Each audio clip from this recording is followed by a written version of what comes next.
Sometimes it's okay to eat your feelings. Now, fear is going to be a player in your life, but you get to decide how much. You can spend your whole life imagining ghosts, worrying about the pathway to the future, but all there will ever be is what's happening here, and the decisions we make in this moment, which are based in either love or fear. So many of us choose our path out of fear disguised as practicality. What we really want seems impossibly out of reach and ridiculous to expect, so we never dare to ask the universe for it. I'm saying, I'm the proof that you can ask the universe for it.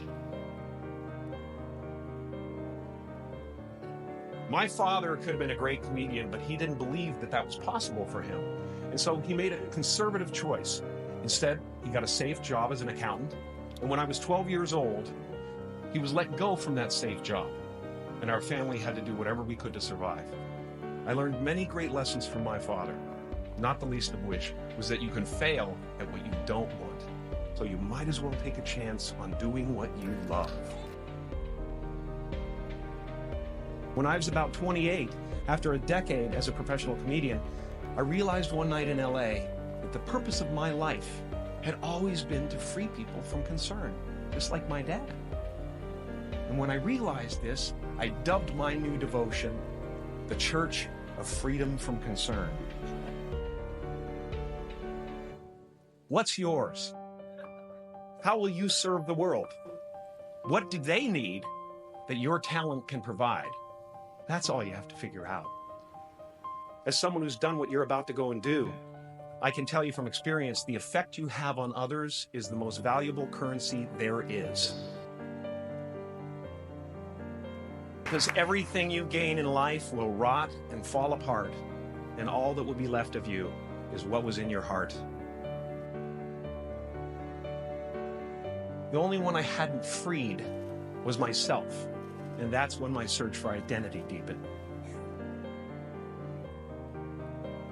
But you guys are so ahead of the game. You already know who you are.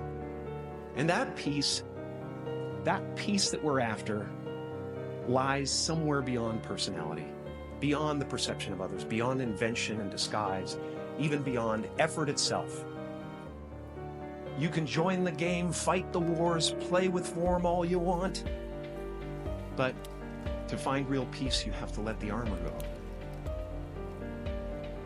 Your need for acceptance can make you invisible in this world. Don't let anything stand in the way of the light that shines through this form. Risk being seen in all of your glory. We're not the avatars we create. We're not the pictures on the film stock. We are the light that shines through. All else is just smoke and mirrors, distracting, but not truly compelling. I've often said that I wished people could realize all their dreams and wealth and fame, and so that they could see that it's not where you're going to find your sense of completion. Like many of you, I was concerned about going out into the world and doing something bigger than myself, until someone smarter than myself made me realize that there is nothing bigger than myself. So that type of thing has been happening to me ever since. As far as I can tell, it's just about letting the universe know what you want and working toward it while letting go of how it comes to pass.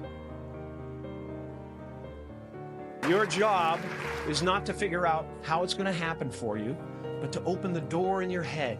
And when the door opens in real life, just walk through it. Life doesn't happen to you, it happens for you. I really don't know if that's true. I'm just making a conscious choice to perceive challenges as something beneficial so that I can deal with them in the most productive way. You'll come up with your own style. That's part of the fun. Oh, and why not take a chance on faith as well? I don't believe in hope. Hope is a beggar. Hope walks through the fire and faith leaps over it.